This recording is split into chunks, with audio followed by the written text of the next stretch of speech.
حضرت عمر کی شہادت ہے. یہودی بول اٹھا, کافر بول اٹھا, اگر 6 مہینے عمر دنیا میں اور رہتے تو دنیا میں کوئی کافر موجود نہ ہوتا. 6 مہینے. اور جب اس بطل جلیل کا جنازہ اٹھا, اللہ بخاری پڑھیے نا, اللہم ارزقنا شہادتا فی سبیلک, اللہ بسترے کی موت نہ دینا, شہادت کی دینا. عمر شہید ہوئے, مسجد نبی میں نماز پڑھاتے, اور جب جنازہ اٹھا تو مدینے کا پھر پیچھے جو دلیر بچے وہ مولا علی تھے. مولا علی, جناب عمر کا جنازہ اٹھا تو سب سے پہلی ہائے جو نکلی وہ حضرت علی کی زبان سے نکلی, اور حضرت علی کی ساری داڑھی آنسوؤں سے بھر گئی. لوگوں نے کہا کہ علی کیا ہوا؟ فرمانے لگے تم دیکھ نہیں رہے جنازہ کس کا اٹھا ہے, پلٹ کے دیکھو تو صحیح, تم پتہ نہیں یہ کون گیا ہے. کہ حضور کیا ہوا؟ آپ فرمانے لگے عمر اس طرح کے کام کر کے گیا ہے, اب ان کے رستوں پہ کون چلے گا؟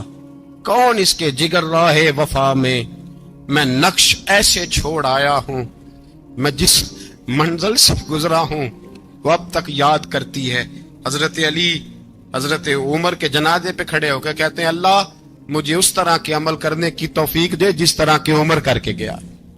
میرے بھائی, بطل عزیز, بطل حریت حضرت عمر رضی اللہ تعالیٰ عنہ, جو اپنی زندگی انقلاب والی گزار کے گئے. عمر جب دنیا سے گئے تو 80 دینار کا قرضہ تھا, 22 لاکھ مربع میل کا حکمران, اور اپنے بیٹے سے کہنے لگے بیٹے کوشش کرنا تیرے خاندان والے مل کے میرا قرضہ اتار دے, میری قبر پہ بوجھ نہ رہے, اور اگر خاندان والے مدد نہ کریں تو میرے دوستوں سے بات کرنا, وہ مدد نہ کریں تو پھر علی سے بات کرنا. ان کا پیار آپس میں اتنا, اور تو اختلاف ثابت کر رہا ہے. 80 دینار کا قرضہ چھوڑ کر حضرت عمر دنیا سے گئے, اور جاتی دفعہ کہہ گئے میرے بعد میرے بچوں کو حکومت کے مشورے میں بھی شامل نہ کرنا, حکومت کے مشورے میں بھی میری اولاد شامل نہ ہو. اتنا بڑا شخص اتنا بڑا رنگ دے کے یکم محرم کو جب عمر فاروق کا وصال ہوا تو بیٹے سے کہنے لگے اما عائشہ سے جا کے کہو میرا بھی نبی پاک کے روزے میں دفن ہونے کو دل کرتا ہے. ایک قبر کی جگہ ہے اما جی نے اپنے لیے رکھی ہے, بخاری ہے بخاری. حضرت عائشہ کے پاس صاحبزادے گئے, کہنے لگے اما جی عمر کو زخم لگ گیا ہے, حالت بڑی پریشانی والی ہے. وہ کہتے ہیں اگر اماں اجازت دیں. سید عائشہ رو پڑی, فرمانے لگی کہ اپنی قبر کی جگہ تو نہیں نہ کسی کو دیتا, پر عمر نے کمال ہی بڑا کیا. اسے کہو جاؤ گنبد خضرا میں قیامت تک جو مصطفیٰ پہ اور ابو بکر پہ سلام پڑے گا وہ تجھ پہ بھی سلام پڑھ کے جائے گا, جاؤ میں نے جگہ دی. اعلیٰ حضرت فاضل بریلوی رحمت اللہ علیہ فرماتے ہیں وہ عمر جس کے آداب شیدہ شکر, اس خدا دوست حضرت پہ لاکھوں سلام, اس خدا دوست حضرت پہ. آپ یقین کریں ممبر پہ بیٹھا ہوں, حضرت عمر کا جب نام لیتا ہوں تو میرے وجود کے رونگٹے کھڑے ہو جاتے ہیں. حضرت عمر کی زندگی جب پڑھتا ہوں تو لگتا ہے خدایا ایسے شخص بھی دنیا میں آئے. کہ حضرت عمر رضی اللہ تعالیٰ عنہ کا آج یوم شہادت ہے. میرا تو دل کرتا تھا کہ فجر سے باتیں شروع ہوں اور سارا دن ہی عمر کی باتیں ہوتی رہیں, سارا دن جناب عمر کی باتیں, سارا دن. اس لیے کہ ذکر جناب عمر کا ہوگا پر راضی اللہ کے رسول ہوں گے. میرے رسول پاک علیہ السلام سب کے لیے ہی دعا مانگتے ہیں نا, حضور کی دعا عام ہے, لیکن مصطفیٰ کریم نے کعبے کا غلاف تھام لیا اور غلاف کعبہ کو حضور نے سینے سے لپٹایا اور سینے سے چمٹا کے کہا اللہ میں نے تو کبھی سوال ہی زیادہ نہیں کیے, میں کرنے آیا ہوں, مجھے عمر دے دے, عمر دے دے. حضور نے مانگ کے لیا. اور پھر جب جس کو حضور مانگے اللہ سے, حضرت عوف بن مالک اشجعی ایک صحابی ہیں, حضرت عوف بن مالک رضی اللہ تعالیٰ عنہ فرماتے ہیں کہ جناب ابو بکر صدیق کا زمانہ تھا تو میں نے خواب دیکھا, میں نے خواب میں جناب عمر کو دیکھا, اور میں نے دیکھا کہ کوئی کہنے والا کہہ رہا ہے کہ عمر وہ ہے کہ اللہ کے رستے میں کوئی اسے جتنا مرضی برا بھلا کہے یہ پرواہ نہیں کرتا. کس کے رستے میں؟ بولے سارے. اس کا مطلب ہے اللہ کے رستے میں لوگ برا بھلا بھی. قرآن مجید نے کہا وَلَا يَخَافُونَ لَوْمَةَ لَائِمٍ, کچھ لوگ ایسے ہیں جو برا بھلا کہنے والوں کی پرواہ نہیں کرتے. اور دوسری بات میں نے یہ دیکھی کہ عمر خلیفہ بنے گا، اور تیسری بات میں نے خواب میں یہ دیکھی کہ عمر شہید بھی کیا جائے گا، عمر شہید بھی ہوگا۔ یہ میں نے 3 باتیں خواب میں دیکھی۔ فرماتے ہیں میں نے آ کے خواب حضرت ابو بکر صدیق کو سنائی، وہ خلیفہ تھے۔ وہ کہنے لگے ٹھہر جا، میں عمر کو بلاتا ہوں، اس کے سامنے دوبارہ سنانا، اس کے سامنے۔ فرماتے ہیں میں نے بلایا حضرت عمر فاروق کو، آ کے بیٹھے، خواب شروع ہوا۔ کا ایک بات تو میں نے یہ دیکھی کہ آپ ملامت کرنے والے کی پرواہ نہیں کرتے، دوسرا آپ خلیفہ بنے گے۔ جناب عمر کہنے لگے چپ کر، ابو بکر کے سامنے ہی کہہ رہا ہے، چپ کر، خلیفہ کے سامنے ہی کہہ رہا ہے۔ حضرت ابو بکر صدیق کہنے لگے عمر اسے کہنے دو، مجھے لگتا ہے رب کی رضا یہی ہے کہ میرے بعد اگر مصطفیٰ کا منبر ملے تو عمر کو ملے، اسے کہنے دو، کہنے دو۔ حضرت عمر رضی اللہ تعالیٰ عنہ کو تیسری بات کہی۔ حضرت عوف بن مالک نے کہا آپ شہید کیے جائیں گے، میں نے خواب دیکھی ہے۔ نیک لوگوں کے خواب بڑی حد تک سچے ہوتے ہیں۔ کہا میں نے خواب دیکھی ہے۔ تو حضرت عمر کہنے لگے شہید تو دلیر لوگ ہوتے ہیں، شہید تو دلیر، جسے سارا زمانہ دلیر کہہ رہا ہے وہ اپنے بارے میں کیا کہہ رہا ہے؟ کہتے ہیں شہید تو دلیر، میں تو کاہل سا آدمی ہوں، سست آدمی ہوں، میں تو اتنا کام ہی نہیں کرتا، تو یہ خواب تو نے جو دیکھا ہے نا پھر سے دیکھنا۔ تو ابو بکر صدیق فرمانے لگے عاجزی نہ کر، انکساری نہ کر، تو جو کہہ رہا ہے ٹھیک کہہ رہا ہے، لیکن مجھے سن کے شکر بھی ہوا ہے اور افسوس بھی ہوا ہے۔ افسوس اس بات کا کہ تیرے جیسا بطل عظیم چلا جائے گا، اور شکر اس بات کا کہ رب تجھے زندگی بھی اعزاز والی دے گا، اور شہادت کی موت دے کے اللہ تجھے موت بھی عزت والی عطا فرمائے گا۔ اللہ موت بھی تجھے عزت والی دے گا، تجھے کاہلوں جیسی موت اللہ۔ حضرت فاروق اعظم رضی اللہ، او بھائی یہاں تو اس زمانے کا سب سے بڑا مسئلہ پروٹوکول ہے۔ ہم چھوٹے طبقے سے لے کر بڑے سارے پروٹوکول کے قائل ہیں، پر حضرت عمر رضی اللہ تعالی، حضرت عمر کی سادگی اور پھر جناب عمر کی عاجزی، جب انسان اپنے اوپر سوار کر لیتا ہے نا، سوار کر لیتا ہے، میں بدکار پرانا خادم، کسے در ملی نٹ ہوئی، تے واصف یار نے نظر جو کیتی تے واصف ہی ہو۔ میں اکثر سوچتا ہوں حضور نے جہاں بھی کہا نا، فرمایا میرے بعد نبی ہوتے تو خطاب کے بیٹے عمر ہوتے۔ حضور نے فرمایا عمر جس رستے سے جاتا ہے شیطان وہ رستہ بدل جاتا ہے۔ نبی پاک صلی اللہ علیہ وسلم نے فرمایا میرا عمر وہ ہے کہ اس کی زبان پر حق جاری ہے۔ حضور علیہ الصلوۃ والسلام نے فرمایا 950 سال حضرت جبریل میرے عمر کی شان بیان کریں تو ان کی عظمت ختم نہیں ہوتی۔ 950 سال جبریل عظمت بیان کرے تو ختم نہیں ہوتی۔ یہ بات ہے حضرت عمر کی، اور فرمایا عمر ابو بکر کی نیکیوں میں سے ایک نیکی ہے، یہ شان ہے اب عمر فاروق رضی اللہ تعالیٰ عنہ کی۔ حضور نے فرمایا میرے بعد نبی ہوتے تو عمر ہوتے، جس گلی سے عمر آئے شیطان رستہ بدل جائے۔ میرے عمر فاروق کی شان 950 سال بیان ہو تو ختم نہ ہو۔ عمر کی زبان پر اللہ حق بیان کرتا ہے، جو عمر کہتا ہے وہی رب کر دیتا ہے۔ حضور ساری زندگی فضیلتیں بیان کرتے رہے، عمر جواب میں کیا کہتے ہیں؟ کوئی بتائے نا کہ یہ والی حدیثیں کبھی عمر نے بھی روایت کی ہوں کہ حضور نے میرے بارے میں یہ کہا ہے۔ یہ روایتیں وہ روایت نہیں کرتے، ان سے جب لوگ کہتے عمر تیری بڑی بات ہے تو عمر رو پڑتے، کہتے میں تو اونٹ چرانے والے باپ کا بیٹا ہوں، میں تو اونٹ چرانے والے باپ کا بیٹا، اونٹ چرا۔ اس سے آگے عمر گئے ہی نہیں ساری زندگی، اس سے آگے لفظ ہی نہیں ادا کی۔ اور میں تو بھائی اونٹ چرانے والا، میرا باپ تو اونٹ چرایا کرتا تھا، 10 اونٹ تھے، میری ڈیوٹی ہوتی تھی، سنبھالے نہیں جاتے تھے، ابا ڈنڈوں سے مارتا تھا۔ ساری زندگی عمر حج کرنے گئے، ایک خشک تنا کھجور کا عمر فاروق رضی اللہ تعالیٰ عنہ نے اس کو اپنے کلاوے میں لیا، رونے لگے۔ لوگوں نے کہا عمر کیا ہوا؟ فرمانے لگے یہاں میں اونٹ چرایا کرتا تھا، یہاں میں اونٹ چراتا تھا، 10 اونٹ سنبھالے نہیں جاتے تھے۔ دیکھو رسول اللہ کی شان، آج ساری امت چلانے کا طریقہ عطا فرما دیا ہے، ساری نظریے سے پیار۔ یار پیسہ کس کو برا لگتا ہے؟ سارے صحابہ مل کے آئے، کہنے لگے عمر فاروق سے کہنا ہے نبی پاک کے زمانے میں تو ظاہراً غربت تھی، ابو بکر کے دور میں بھی غربت تھی، اب تو بڑا محال ہے، عمر سے سفارش کرو کہ عمر نیا کرتا پہنا کرے. ملکوں کے سفیر آتے ہیں, عمر وہی پھٹی پرانی چادر اوڑھ کے اور وہی کئی جگہ پہ پیوند لگے سوٹ پہن کے سفیروں کے سامنے بیٹھ جاتا ہے. عمر کو مشورہ دو, طے ہو گئی بات. سب نے جب مشورہ دے لیا تو سارے کہنے لگے یہ بتاؤ شیر کی مونچھ کو ہاتھ کون لگائے گا؟ کہنا کس نے ہے؟ بندہ بھی تو ڈھونڈو نا. نے کہا جناب میرا یہ خیال ہے کہ مولا علی شیر خدا کہیں گے, کیونکہ جس شخص کی عمر کو سب سے زیادہ حیا کرتے دیکھا وہ شیر خدا مولا علی ہے رضی اللہ تعالی. علی کہیں گے اس لیے کہ جناب علی تو کئی دفعہ جب گفتگو کرتے تھے تو حضرت عمر چپ کر جاتے تھے اور فرماتے تھے علی نہ ہوتا تو میں ہلاک ہو جاتا. تو کہا علی سے کہو. جناب علی شیر خدا کو بلایا. کس کام کے لیے جی؟ اللہ اکبر. یہ ذرا اپنے اس دور پہ اس بات کو ذرا لاکا جناب ان سے کہیں کہ زیادہ نہیں ایک کرتا نیا پہن لے. سفیر آتے ہیں وزیر آتے ہیں تو ایک کرتا نیا پہن لے. حضرت علی کو بلایا. آپ فرمانے لگے کوئی اور بات ہوتی تو میں کہہ دیتا, یہ والی میں نہیں کہہ سکتا.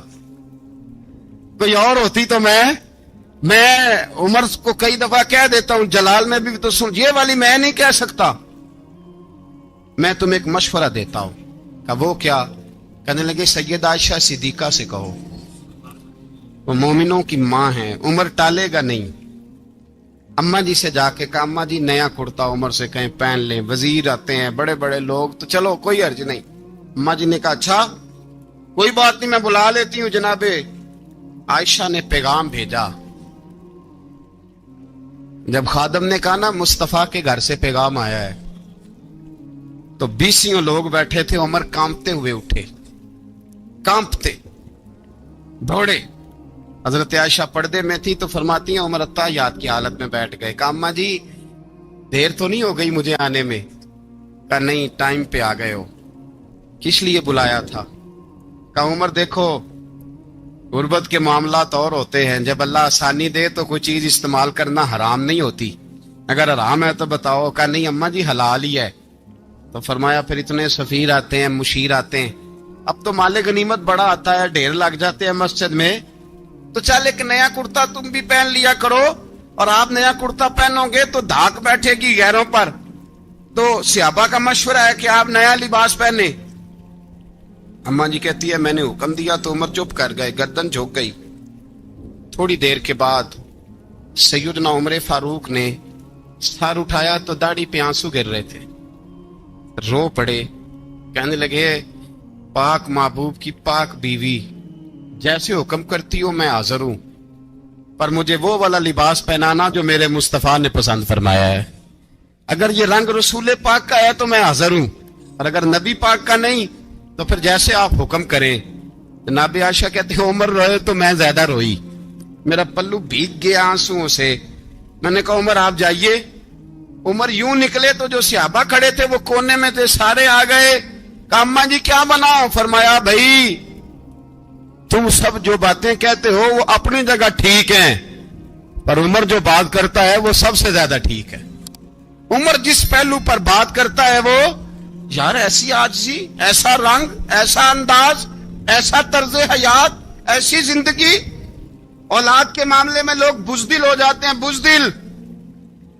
پر حضرت عمر کا بیٹا مصر گیا, وہاں سے کمائی کر کے لایا, تجارت کرنے گیا, لاکھوں کا مال. کون سا باپ ہے دنیا میں جس کا بیٹا باپ سے پیسے لے کے آئے تو ابا تفصیل پوچھے کہ بیٹا کہاں سے کمائے, کہاں سے لایا, کتنے ملے, کیوں آئے؟ کون سا باپ تفصیل پوچھتا ہے؟ ابا تو کہتا ہے لا صحیح, اور تعریفیں کرتا ہے میرا بیٹا بڑی کمائی کرتا ہے. کبھی پوچھا ہے اس سے کہ ڈیوٹی صحیح دیتا ہے کہ نہیں؟ کبھی پوچھا ہے کہ تو ایمانداری کی روزی لاتا ہے کہ حرام کی کماتا ہے؟ یہ باپ کی ذمہ داری ہے, یہ اماں کی ذمہ داری ہے. پھر کہتا ہے بیماری کیسے آ گئی, پریشانی کیسے آ گئی, تو نے کبھی سوال کیا اپنی اولاد سے؟ حضرت عمر فاروق رضی اللہ تعالیٰ عنہ کا بیٹا مصر سے پیسے کما کے لایا تو جناب عمر نے بلایا, فرمایا بیٹے اتنی تو تیرے پاس راس ہی نہیں تھی, تھوڑے سے تو پیسے لے کے گیا تھا, اتنی کمائی کیسے ہو گئی؟ اتنے تو پیسے نہیں تھے صاحب, کہاں سے کمائی لائے؟ اس نے کہا ابا جی وہ جو میرے چچا ہے نا مصر کے گورنر, آپ کے دوست, انہوں نے میری مدد کی ہے. فرمایا جتنے لوگ گئے تھے سب کی ہے مدد اس نے. کہا نہیں صرف میری کی. فرمایا تیری کیوں کی؟ تیری کیوں کی؟ کہا حضور آپ کے دوست ہیں. فرمایا چپ کر حضور انہوں نے مجھے اتنے پیسے دیے, میں نے کاروبار میں ڈالے تو نفع آیا تو میں ان کی رقم دے کے. فرمایا خاموش ہو جا, باقی جتنے لوگ گئے تھے سب کی مدد کی اس نے؟ کہا نہیں حضور صرف میری کی. فرمایا اس نے تیری مدد نہیں کی, اس نے خلیفہ کے بیٹے کی مدد کی, اس لیے کہ وہ خلیفہ کو اپنے حق میں نرم کر سکے. فرمایا آدھا مال تیرا ہے, آدھا مال غنیمت کا ہے, مال خزانہ کا ہے, مسلمانوں کا ہے, اس لیے کہ تو جو وہاں سے مال کما کے لایا ہے وہ اپنے باپ کے خلیفہ ہونے کی وجہ سے کما کے لایا ہے, لہذا رکھ ادھر. یہاں کہتے ہیں کدھر سے آیا, کیسے آیا, کون سا حساب دیں, کیا کریں؟ او بھائی حضرت عمر رضی اللہ تعالیٰ عنہ کا اپنی اولاد کے بارے میں یہ رنگ ہے. ایک جنگ سے نا خوشبو آئی, خوشبو بڑی مہنگی ہوتی تھی, عرب میں خوشبو آج بھی بڑی مہنگی ہے, وہ زیادہ استعمال کرتے ہیں. میری باتوں کی سمجھ آ رہی ہے میرے بھائی؟ بڑی مہنگی خوشبو تھی. جب وہ خوشبو آئی تو حضرت عمر نے کہا, گھر میں پہلے پہنچی حضرت عمر کے, چونکہ زیادہ عورتیں استعمال کرتی تھی گھر کے اندر خوشبو, مرد بھی لگاتے تھے. حضرت عمر نے اپنی بیوی سے کہا, آپ کی زوجہ تو تھی وہ بڑی خوشبو کو پسند کرتی. حضرت عمر نے اپنی زوجہ سے کہا کہ خوشبو لاؤ, میں نے ایک عورت کی ڈیوٹی لگائی ہے, وہ خوشبو تول تول کے نا تو حصہ برابر صحابہ میں بانٹ دے گی. تو آپ کی زوجہ کہنے لگی کسی بی بی کی ڈیوٹی لگانے کی کیا ضرورت تھی, میں جو موجود تھی میں بانٹ دیتی ہوں تول کے حصہ برابر. آپ نے فرمایا نہیں تو رہنے دے, فلانی بی بی بانٹے گی. حضور میں نے بھی بانٹنی ہے, میرے پہ کچھ حق ہے؟ آپ نے فرمایا نہیں, تو تفصیل نہ پوچھ, تو خوشبو دے دے, کوئی اور بانٹے گی. خاتون کھانا تھی نا, کہنے لگی نہیں مجھے بھی آج آپ کو بتانا ہی پڑے گا کہ کوئی جو بانٹ سکتی ہے تو میں کیوں نہیں بانٹ سکتی. زوجہ کہتی عمر نے بات کی تو میری چیخیں نکل گئیں. حضرت عمر فرمانے لگے جب تو خوشبو بانٹے گی نا تیرے ہاتھوں کو بھی لگے گی, تیرے دوپٹوں کو بھی لگ جائے گی. اگر رب کریم نے مجھ سے سوال پوچھا کہ عمر خوشبو تو مسلمانوں کی تھی, تیری بیوی کے دوپٹے کو کیوں لگ گئی, تو میں اللہ کے حضور کیا جواب دوں گا؟ اگر اللہ نے یہ سوال کیا کہ تیری بیوی نے کیوں لگائی, وہ تو حصہ تھا مسلمانوں کا, تو نے تیری بیوی نے کیوں لگائی؟ تو فرمایا میں نہیں چاہتا کہ اللہ کے حضور مجھے اور تجھے باز پرس ہو, لہذا کسی اور کو بانٹنے دے. زوجہ روئی اور تڑپ کے کہنے لگی عمر مجھے لگتا ہے صبح قیامت بھی تیری بیوی ہونے کی وجہ سے اللہ مجھے جنت عطا فرما دے گا, تیری زوجہ ہونے کی برکت سے. بھائی یہ معیار رکھا, خدا کی قسم ایسا شخص تاریخ میں دوبارہ نہیں آیا.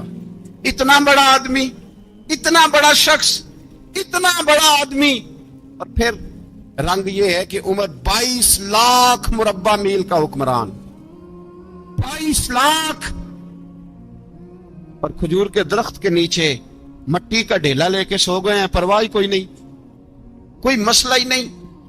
2 غلام ساتھ بیٹھے تو ایک روٹی حضرت عمر نے گھر سے منگوائی, تھوڑا سا سرکہ, تو غلام کہنے لگے ہم نے بھی کھانی ہے. فرمایا کوئی حرج نہیں, روٹی کو پیٹ بھر کے کھانا ضروری تو نہیں, 3 حصوں میں بانٹ لیتے ہیں. ایک آدمی آیا ہوا تھا مصر کا رہنے والا ملنے کے لیے, اس نے پوچھا عمر کدھر ہے, تو کہا وہ ادھر جاؤ مسجد میں بیٹھے ہوں گے. اور واپس آیا تو کہنے لگا وہاں تو 3 غلام بیٹھے ہیں, ایک روٹی بانٹ بانٹ کے کھا رہے ہیں, لگتا ہے کئی دنوں سے روٹی نہیں ملی. کہا 3 غلام تو کوئی نہیں, وہاں 2 ہی تھے, تیسرے تو امیر المومنین تھے. اس نے کہا نہیں نہیں 3 غلام ہیں, کپڑے بھی ایک طرح کے پہنے ہوئے, بلکہ 2 کے تو پھر صحیح ہیں, تیسرے کے تو زیادہ ماڑے ہیں. کپڑے بھی ایک طرح کے, کھانا پینا بھی ایک طرح کا, اور ان کا نشست برخاست بھی ایک طرح کی ہے, لہذا کوئی فرق نہیں. حضرت ابو ہریرہ کہتے ہیں میں لے کے آیا, اور جناب عمر کو جب میں نے کچی زمین میں تامت سمیٹ بیٹھے دیکھا تو میں رو پڑا. میں نے اس مصر سے آنے والے کو کہا تو اس کے جلوے دیکھ, اگر اس کی ذات میں اتنا حسن ہے تو محمد عربی کا مقام کیا ہوگا. یہ مقام غور ہے, مقام غور. ایک آدمی کو آپ نے دیکھا آنکھوں سے نابینا ہے اور بھیک مانگ رہا ہے, تو حضرت عمر کو نظر آ گیا. فرمایا کون ہو؟ اس نے کہا میں یہودی ہوں. فرمایا بھیک کیوں مانگتے ہو؟ کہا جب تک تندرست تھا مسلمانوں کو جزیہ دیتا تھا, بوڑھا ہو گیا ہوں کیا کروں. حضرت عمر نے گھوڑے کی پشت پہ بٹھایا, کافر کو گھوڑے کی پشت پہ بٹھایا اور بٹھا کے مدینے لائے. حضرت علی شیر خدا وزیر خزانہ تھے. فرمایا علی اس کا وظیفہ جاری کرو. کہا یہ کون ہے؟ فرمایا یہ یہودی ہے، لیکن یہ ہمیں جزیہ دیتا رہا، بوڑھا ہو گیا بیچارہ، بھیک مانگنے پہ مجبور ہے، ہماری حکومت کے اندر رہتا ہے، اس کا پورا وظیفہ جتنا خرچہ اتنا وظیفہ لگاؤ۔ حضرت علی کہتے ہیں میں وظیفہ لگا رہا تھا اور وہ میرے نبی کا کلمہ پڑھ رہا تھا، وہ رسول اللہ کا کلمہ پڑھ رہا تھا۔ یہ مزاج، یہ نہیں کہ کافر۔ حضرت عمر نے گورنروں کو خط لکھے تھے کہ زبردستی کسی کو مسلمان نہیں کرنا، جہاں ان کی عبادت گاہیں بنی ہو گرانی نہیں، کوئی مندر کوئی گرجا ضائع نہیں کرنا۔ بات دور نکل جائے گی، اور میں اپنے مضمون پہ رہتا ہوں۔ اہل بیت کا پیار اگر سکھایا ہے تو جناب عمر نے سکھایا ہے رضی اللہ تعالی عنہ۔ امام حسن ملنے، آپ یقین کریں میں جب اس واقعہ کو پڑھتا ہوں تو میرا دل جھوم جاتا ہے۔ میں کہتا ہوں یار ڈاڈا ہونا اپنی جگہ پہ، عشق ہونا اپنی جگہ پہ، انسان کا باوقار ہونا اپنی جگہ، جہاں کھڑے ہونا تھا وہاں یہ کھڑے ہوتے تھے، اور جہاں جھکنا تھا وہاں یہ ان لوگوں میں اقبال نے کہا تھا تیری نگاہ ناز سے دونوں مراد پا گئے، عقل غیاب و جستجو، عشق حضور و اضطراب۔ جہاں اگر آیا ہے سامنے کیسر و کسرا تو عمر جیسا دلیر کوئی نہیں، اگر سامنے آیا ایران کا بادشاہ تو عمر جیسا تگڑا کوئی نہیں، اگر آیا ہے سامنے غسان کا بادشاہ تو عمر جیسا عادل کوئی نہیں، لیکن اگر علی کا بیٹا آیا ہے، اگر فاطمہ کے لال پارے آئے ہیں تو پھر فاروق اعظم سے جیسا محب کوئی نہیں، پھر ان سے جیسا پیار کرنے والا کوئی نہیں۔ اندر بیٹھے ہیں جناب عمر، اندر تنہائی میں کچھ وزیروں سے گفتگو ہو رہی ہے، میٹنگیں جاری ہیں۔ آپ کے بیٹے ملنے آئے جناب عبداللہ ابن عمر، ابا جی ملنے آئے، بات ٹھہرو بات کر رہا ہوں، کوئی نہ اندر آئے۔ صاحبزادہ باہر کھڑا ہے، تھوڑی دیر گزری تو امام حسن بھی آ گئے۔ کون آئے؟ آپ کو اجر ملے گا امام صاحب کا نام لینے سے، وہ سردار ہیں جنتیوں۔ کون آئے؟